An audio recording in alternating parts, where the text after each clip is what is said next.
j'ai une première question pour vous. La validation des compétences est novatrice. Et quelles ont été les étapes cruciales de cette validation des compétences? Et donc, des étapes, il y en a eu plus que dans le Tour de France. On a commencé à les évoquer avec toi. Elles furent nombreuses. Il y a d'abord eu une série d'étapes et de contextes au niveau européen. Donc, il faut se rappeler, et donc on est au siècle précédent, donc à son crépuscule, que l'Europe à un certain moment a décidé d'arrêter de définir des qualifications, des certifications qui devaient porter sur l'ensemble de son territoire. Et donc le tournant qui a été pris à ce moment-là, je ne sais plus si c'est à Lisbonne ou au Danemark, c'est de s'attacher à mettre au point une série d'outils et d'instruments pour outiller l'apprentissage tout au long de la vie. Un cadre conceptuel et méthodologique en a émergé et il doit permettre de mieux définir le contenu des certifications pour permettre aux citoyens de s'orienter dans les processus de formation, de s'orienter sur le marché de l'emploi et aux organisations privées et publiques de pouvoir mieux lire les qualifications. Trois éléments symboliques de cette démarche européenne qui vont sans doute vous parler, l'Europass. Et donc, on pouvait avoir un passeport pour voyager en Europe avec ces qualifications. Le cadre européen des certifications qui permet à tout et un chacun de savoir à quel niveau se situent ses compétences et également les principes européens pour la validation des compétences. Donc, c'était des années phosphorantes. Ce contexte européen était vraiment pétillant et il interpelle la Belgique où la certification est affaire d'enseignement, voire de monopole de l'enseignement. Et donc entre ce paysage pétillant et notre paysage à nous, il y a un tout petit peu de rupture. Alors pour réduire cette rupture, il y a un long parcours de réflexion sur la validation des compétences qui a été entrepris en 1994, donc on est toujours au siècle précédent, par le Conseil de l'éducation et la formation. Donc c'est une instance qui avait comme caractéristique de réunir dans un même endroit tous les acteurs de l'enseignement, les acteurs de la formation professionnelle et les représentants des partenaires sociaux et des secteurs d'activité. Et donc, en 1997, donc on a commencé en 94, et donc en 97, en décembre, un avis est pris sur la validation des compétences. Cet avis ouvre le champ de la réflexion à d'autres instances qui s'en saisissent, dont les conseils économiques et sociaux régionaux, qui développent également, eux, une réflexion sur comment va-t-on reconnaître, comment va-t-on valoriser la validation des compétences. Voilà. Alors, des contacts sont également établis avec d'autres pays, dont le Québec qu'on a cité, mais également avec la France, qui disposait d'une grande expérience en matière de validation des compétences. Cette concertation continue à avancer entre organismes d'enseignement et de formation, parce que de la déclaration et de l'intention à la réalisation, il y a toujours un petit temps qui passe, et in fine, un chantier plus concret de préparation et d'opérationnalisation peut enfin apparaître comme possible au début des années 2000. Avant la création du consortium de validation des compétences, une cellule préparatoire a été constituée. Est-ce que vous pouvez nous rappeler brièvement les objectifs de cette cellule ? Oui, effectivement. Donc, en 2002, une cellule préparatoire au consortium a été mise sur pied par un comité de pilotage, en quelque sorte l'ancêtre du comité directeur, un comité de pilotage constitué de Paul Simard, du Forum, Jacques Bounamo pour la FAPME, Marc Thomès, assisté d'Alain Koch pour Bruxelles Formation et Pierre Verscher pour l'enseignement de promotion sociale. Ce comité de pilotage a donc institué une cellule préparatoire constituée interopérateur, constituée d'un représentant de chaque opérateur et qui était basée à Charleroi sous la responsabilité de Paul Simard. Cette cellule préparatoire constitué donc de 4 experts méthodologiques, avait 2 objectifs, 2 missions principales de base. La première qui a déjà été évoquée par Marianne, qui était de préparer une proposition de règlement d'ordre intérieur pour les différentes instances qui allaient être mises sur pied. Le comité directeur, la commission consultative, les commissions de référentiel et la commission de recours. Donc, première mission, première tâche. Ensuite, là également, Marianne l'a évoqué, chaque expert méthodologique encadrait un groupe de travail également interopérateur. Dès le début, ça a été la logique qui se poursuit encore actuellement dans les groupes de travail. 3 groupes de travail, donc un sur l'agrément des centres, donc concrètement comment préparer l'agrément d'un centre, Marianne en a parlé, et qui était placé sous la présidence d'Annette de Bruyne du Forum. Un groupe titre de compétences, Jo Léonard de la promotion sociale en assurait la présidence. Et enfin, un groupe référentiel présidé par Jocelyne Pirdas de Bruxelles Formation. Et avec l'aide d'un consultant, ce groupe était chargé de rédiger un guide méthodologique qui est encore toujours d'application aujourd'hui, notre premier guide méthodologique pour définir, bien sûr, comment valider des compétences, comment avoir une méthodologie rigoureuse. Pas seulement la rédaction d'un guide méthodologique, mais également toute une phase d'expérimentation. Et donc, nous avons eu la chance, pendant 1 an, de pouvoir expérimenter des commissions de référentiel. Donc, il y a eu 4 métiers expérimentaux qui ont été créés, qui ont été mis sur pied. Et nous sommes allés également jusqu'à ce qu'on a appelé l'épreuve à blanc. Donc, c'est-à-dire qu'on a voulu voir aussi la réalisation de ce référentiel que nous avions élaboré. Donc, c'était une période très dense, très riche. Il faut souligner que d'emblée, il y a eu une sorte d'alchimie entre les différents opérateurs, une culture commune qui s'est créée d'emblée.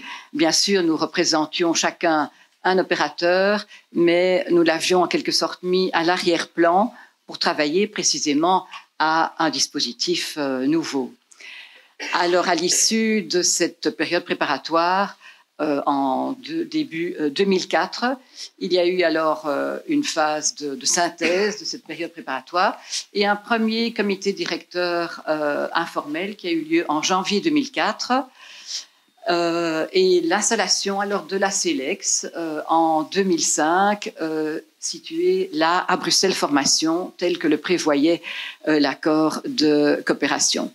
Alors je pense à la CELEX actuelle qui a à peu près quadruplé par rapport aux 5 personnes de départ et qui doit sans doute se demander avec beaucoup d'étonnement comment en 1 an finalement nous avons réussi à la fois installer un comité directeur dont le rythme et la fréquence des réunions étaient bien plus importantes que n'est actuellement, une commission consultative et aussi en 1 an arriver à valider, avoir des centres agréés, 4 centres agréés et 4 premiers métiers, 4 commissions de référentiel pour les métiers qui existent toujours, l'aide comptable, le maçon, le mécanicien industriel et le mécanicien automobile. Il faut ajouter qu'entre-temps, nous avions été rejoints, les 5 personnes avaient été rejoints par une qualiticienne, Annick Price, et une secrétaire, Nicole Leblic. Néanmoins, je pense que notre motivation nous donnait des ailes, probablement parce que nous étions, il faut bien le dire, à la fois au moulin et au four pour permettre l'installation qui allait être longtemps, qui allait connaître un rythme, bien sûr, exponentiel par après.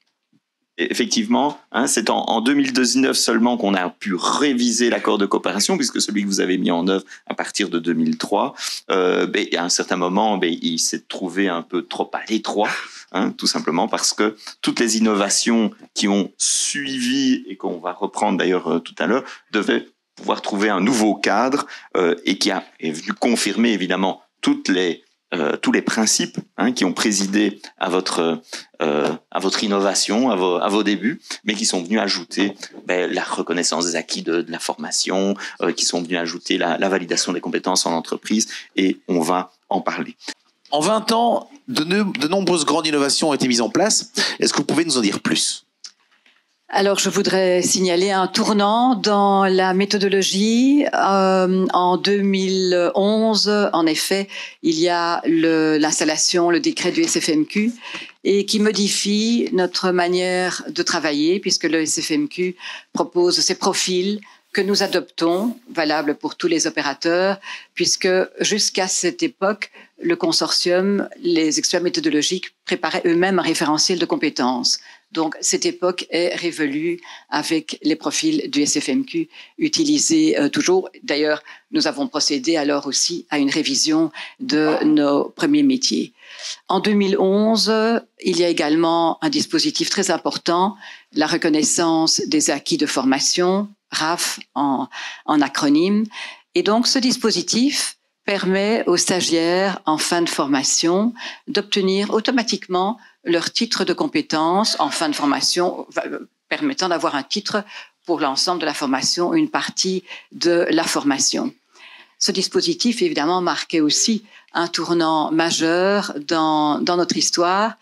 Et il faut savoir qu'il y a eu un groupe de travail, évidemment, RAF, qui s'est mis en place afin d'examiner si les épreuves des opérateurs qui demandaient cette reconnaissance étaient similaires aux épreuves de validation.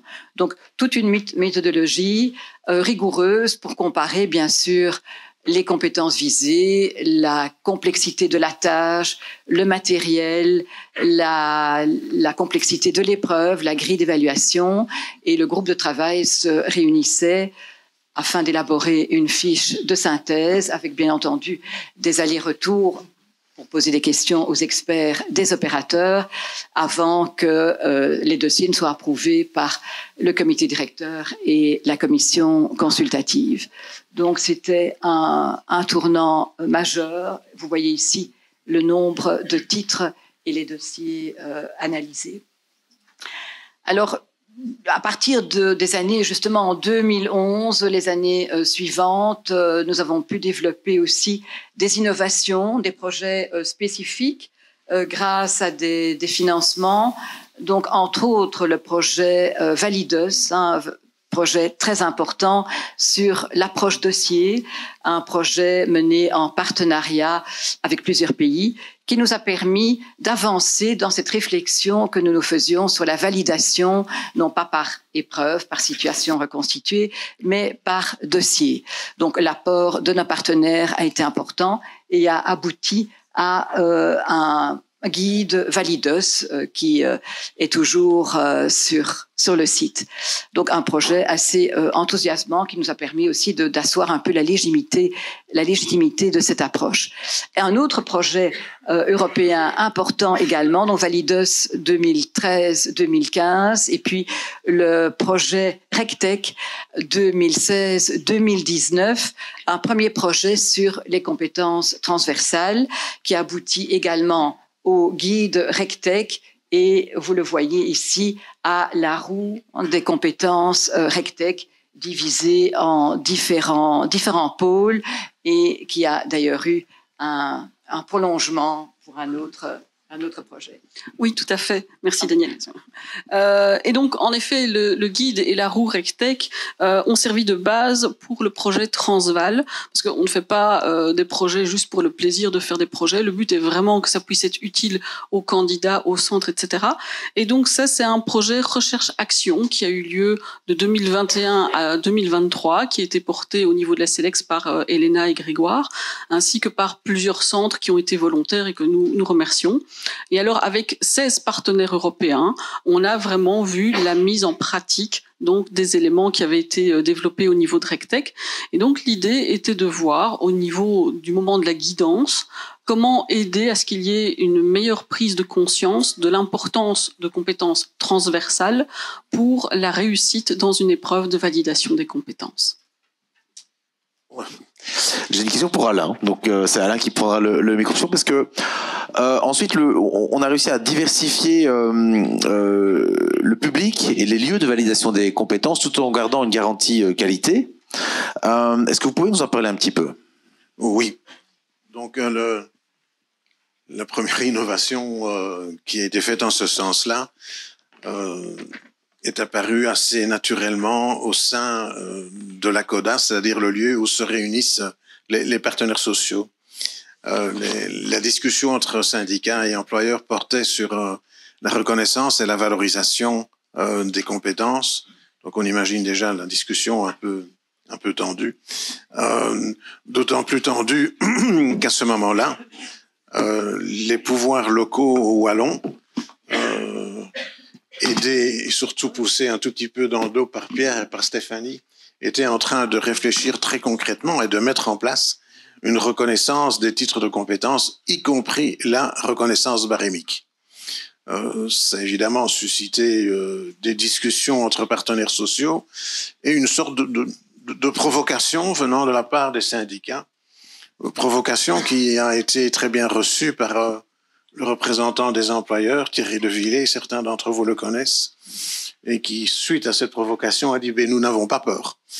Donc, personne n'avait peur de valider des compétences en entreprise.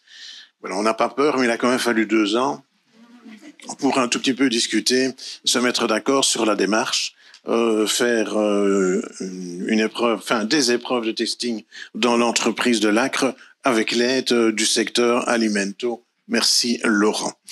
Alors, lorsque cette démarche a été établie et bien sécurisée, les partenaires sociaux ont commencé à l'utiliser et dans le cadre de circonstances difficiles, pour pas dire dramatiques, de fermeture d'entreprise. Et nous avons pour la première fois disposé de moins de 3 mois pour préparer, informer les travailleurs, y compris les équipes de nuit de Caterpillar, et mettre en œuvre et réaliser la validation de dizaines de travailleurs sur leur site de travail. Et donc je pense qu'il y a des chiffres là-bas derrière moi qui doivent apparaître. Dans des circonstances tout aussi difficiles, nous sommes intervenus avec Alimento à nouveau lors de la fermeture d'une entreprise d'Unilever à Forêt. Et donc les évaluateurs d'enseignement de promotion sociale étaient présents très souvent, y compris au moment des réveillons, le jour des réveillons. Et Unilever a reporté le déménagement de ces machines-outils de manière à permettre la validation des compétences des travailleurs qui le souhaitaient et qui perdaient leur emploi. Donc voilà, c'était une innovation porteuse de sens comme les autres. Tout à fait. Et à cette époque-là, d'ailleurs, effectivement, je me souviens, entre Noël et Nouvel An, on était avec les collègues de l'enseignement de promotion sociale d'un centre de validation des compétences de l'EPS dans les murs de Lipton ensemble. Parce que ce qu'il faut bien comprendre, c'est que la validation des compétences en entreprise, elle fait l'objet d'un réel partenariat avec les centres. L'idée, évidemment, c'est que les principes de la validation des compétences soient appliqués de la même manière partout. Et donc, les épreuves doivent évidemment être assez proches de ce qui se passe en centre. Et c'est même le centre qui lui-même, avec la direction, avec les évaluatrices, les évaluateurs, avec tout son know-how, vient dans l'entreprise après que l'équipe valente ait accompagné cette entreprise, après qu'il y ait eu tout un travail d'information d'abord des RH de l'employeur et évidemment pour une meilleure information des travailleurs, pour qu'ils puissent de manière volontaire s'inscrire dans ce processus et en comprendre les avantages. Et donc aujourd'hui, je pense qu'on est on est près de 900, voire bientôt 1000 épreuves qui se sont déroulées dans les entreprises ou qui ont été suscitées par l'accompagnement Valente, parce que parfois on se dit il est préférable de le faire dans le centre. Et ce qu'il faut souligner, c'est que c'est un dispositif qui effectivement demande énormément de partenariat, pas seulement avec les opérateurs et les acteurs de terrain, mais également avec une régulation qui continue des représentants des travailleurs, des représentants des employeurs à travers la CODA, puisque tout projet de validation des compétences en entreprise fait l'objet d'une ce qu'on appelle une lettre d'intention et puis d'une convention avec le centre, mais qui passe par une information et un avis de la commission consultative et d'agrément, ce qui nous permet évidemment à chacun, tant employeur que travailleur, dans leur regard propre et leurs intérêts propres, de vérifier que tout est en ordre. Effectivement, mais on a encore d'autres innovations qui permettront d'élargir à un public encore plus large. Ça fait 2 fois large.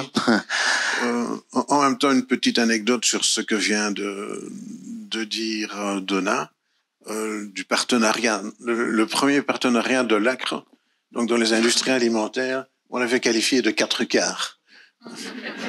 Alors, pourquoi 4 quarts? Parce que le secteur avait participé, comment dire, pour accompagner, mais aussi très concrètement, en finançant une partie des épreuves.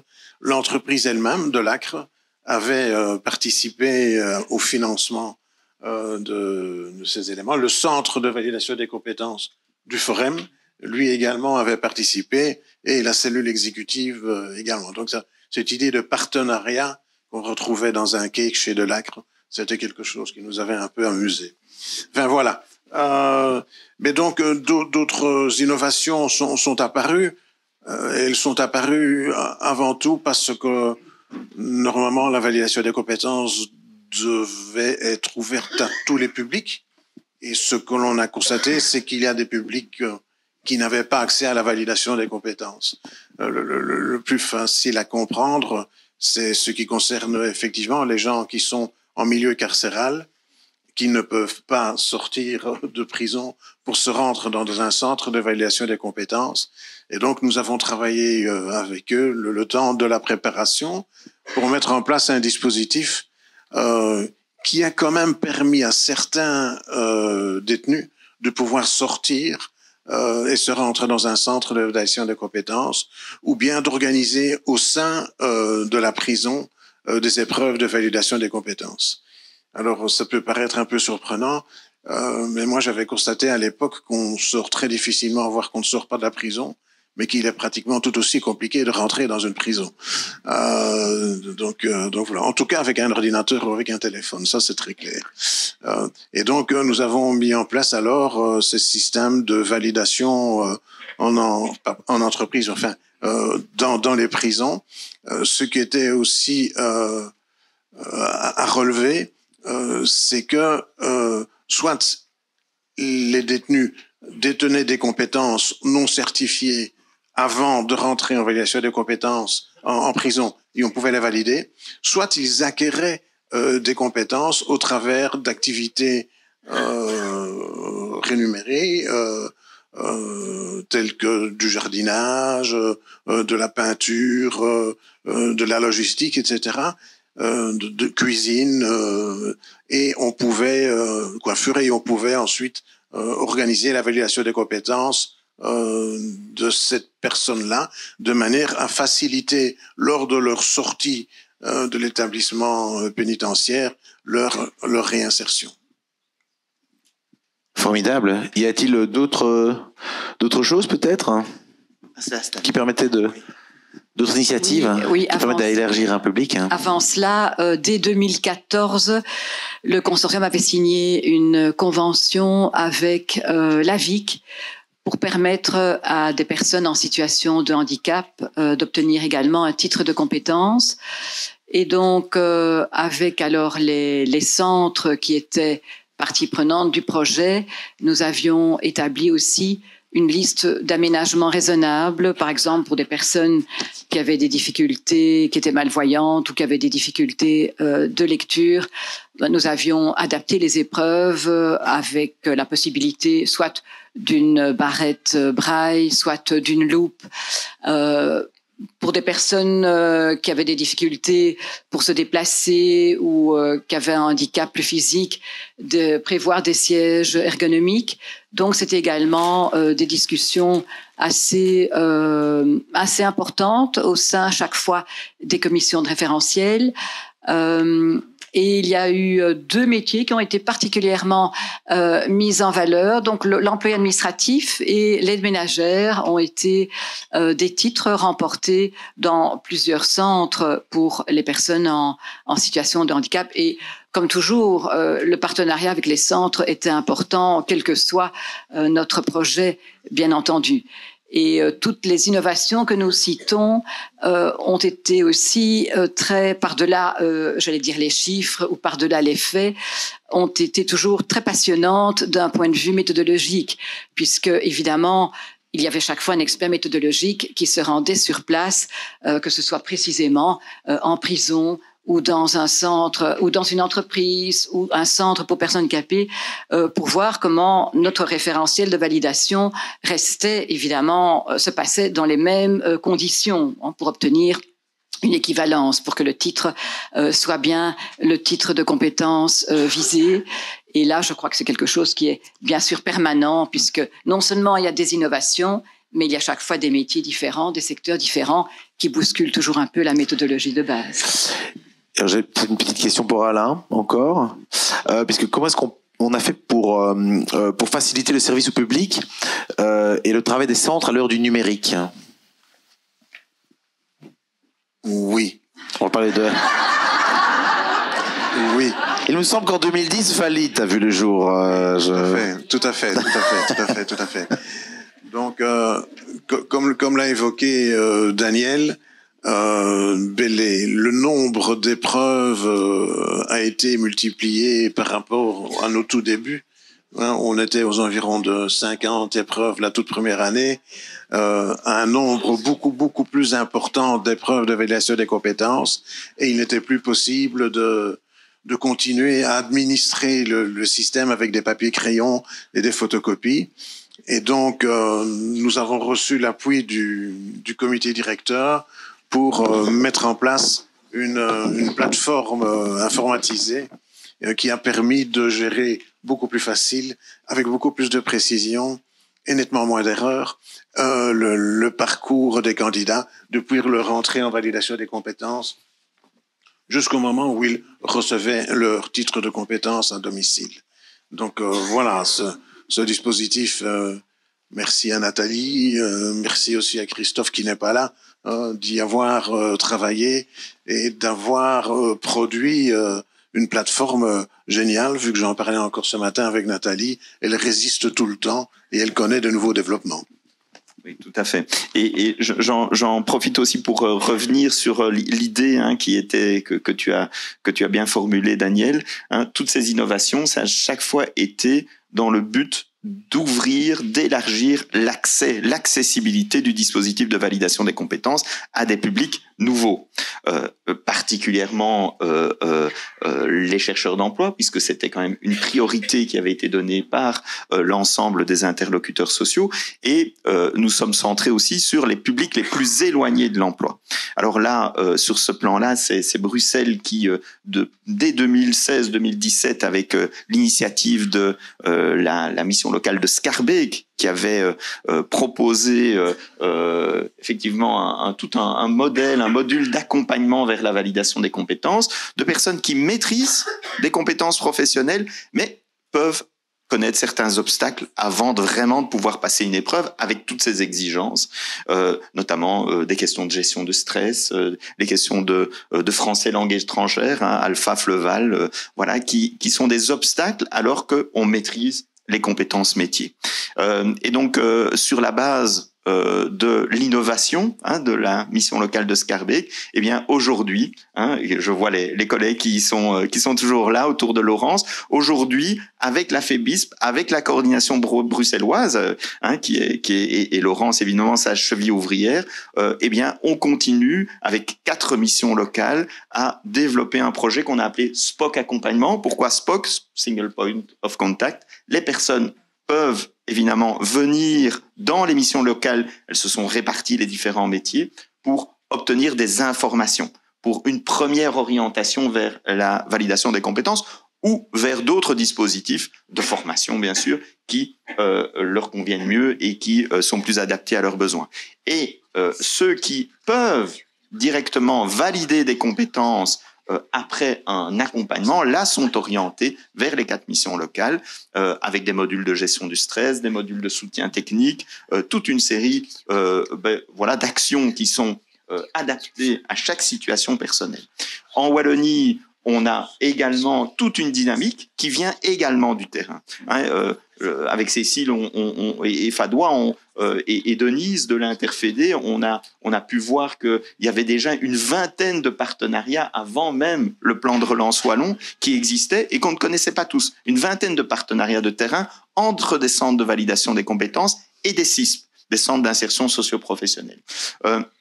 Donc, de la même manière qu'en Wallonie, on a beaucoup travaillé avec la FEBISP à Bruxelles. De la même manière qu'à Bruxelles, en Wallonie, on a travaillé avec l'Interfédé pour augmenter, pour renforcer ce développement. Alors, c'est souvent, évidemment, un accompagnement, une information des publics des CISP pour accéder à la validation des compétences, un accompagnement, mais aussi, ça peut aller plus loin. Certains CISP deviennent sites extérieurs. Certains CISP ont même été agréés comme centres conventionnés. Je pense ici conventionné avec le Forum pour T-Event, un CISP qui est centré sur les métiers du spectacle, de l'événement. Et donc, on a là un potentiel de développement qui permet d'accueillir et de renforcer l'accompagnement de tout le public le plus éloigné de l'emploi, alors qu'ils maîtrisent des compétences, parce qu'ils connaissent certains obstacles. De même pour les chercheurs d'emploi de manière plus globale, on a développé depuis, je crois, c'est 2018, je pense, l'investissement de la validation des compétences dans les cités des métiers. On a commencé une fois de plus par la cité des métiers de Bruxelles avec Nike, qui est là dans tout un travail d'information et d'orientation des publics vers les centres de validation des compétences. À partir de novembre, grâce une fois de plus au plan de relance wallon, on va pouvoir le développer aussi en Wallonie, dans les 3 cités des métiers. On va passer au Woodclap, puisqu'on a déjà touché rapidement à Valit, mais on est un petit peu en retard par rapport à notre planning. Donc je vous invite à reprendre votre téléphone. Nous avons encore quelques questions Woodclap et puis une question à nos intervenants ici. Alors, première question du Woodclap, est-ce qu'on... on me fait signe qu'on annule le Woodclap. Magnifique, très bien. C'était la bonne franquette. Voilà. Qui aime le Woodclap? C'est dommage, tant pis. Pardon? Le pauvre infographiste qui a passé ses soirées. Non, c'est un stagiaire. Hein. Pas du tout. C'est-à-dire qu'il est encore plus pauvre parce qu'il n'est pas payé pour faire ça. Il est terrible. Voilà, on est un peu pressé par le temps. On est pressé par le temps. Je vais donc poser la dernière question auquel on va essayer de répondre le plus brièvement possible. Mais quand même, on a des choses importantes à dire. À quoi sert finalement ce titre de compétence? À beaucoup de choses. On va pas encore faire la pause. Hein. Je veux bien un peu plus d'infos quand même. Alors, la première utilité et fonction du titre de compétence, et qui existe dès le premier accord de coopération, c'est le partenariat avec l'enseignement de promotion sociale qui a fait que le porteur de titre de compétence peut avoir accès à une reprise en formation dans l'enseignement, même s'il ne dispose pas de tous les diplômes et conditions qui sont normalement requises. Et donc, c'est vraiment quelque chose d'important de permettre aux gens de réentamer des reprises en formation pour continuer leur parcours tout au long de la vie. Donc ça, c'est une des premières choses. Et ensuite, les choses... Oui, si tu veux, oui. Je peux compléter si tu veux. Donc, effectivement, hein, dans les effets du titre de compétence, on a distingué depuis le départ des effets dits de droit, des effets négociés. Les effets de droit, c'est des effets qui se trouvent dans des législations, hein, comme l'accès à la profession, par exemple, ou l'accès à la fonction publique locale. Hein, la circulaire Furlan. Maintenant, on a aussi une circulaire du côté bruxellois. On a tous les arrêtés, tous les décrets qui nous permettent effectivement d'intégrer le code wallon de la fonction publique au niveau régional. Donc, on a énormément d'effets de droit qui se développent aujourd'hui. Mais à côté de ça, on a aussi des effets négociés avec les secteurs ou directement avec des entreprises. Ici récemment, on a appris que la Société Wallonne des Eaux, par exemple, avait intégré dans ses processus de recrutement et de valorisation interne de ses travailleurs, en concertation avec les représentants des travailleurs, le titre de compétence pour mieux intégrer toute une série de travailleurs, même ceux qui ne disposaient pas encore de titre de compétence pouvaient accéder à la fonction et avaient 2 ans comme ça dans la Société Wallonne des Eaux. Donc il y a dans le monde du travail de plus en plus de possibilités de valoriser ce titre. Et puis, il y a aussi les effets de notoriété et les effets de reconnaissance. Alors, les effets de notoriété et de reconnaissance, évidemment, c'est plus, ça semble plus flou comme ça. Pourtant, c'est une des premières choses que les candidats nous disent.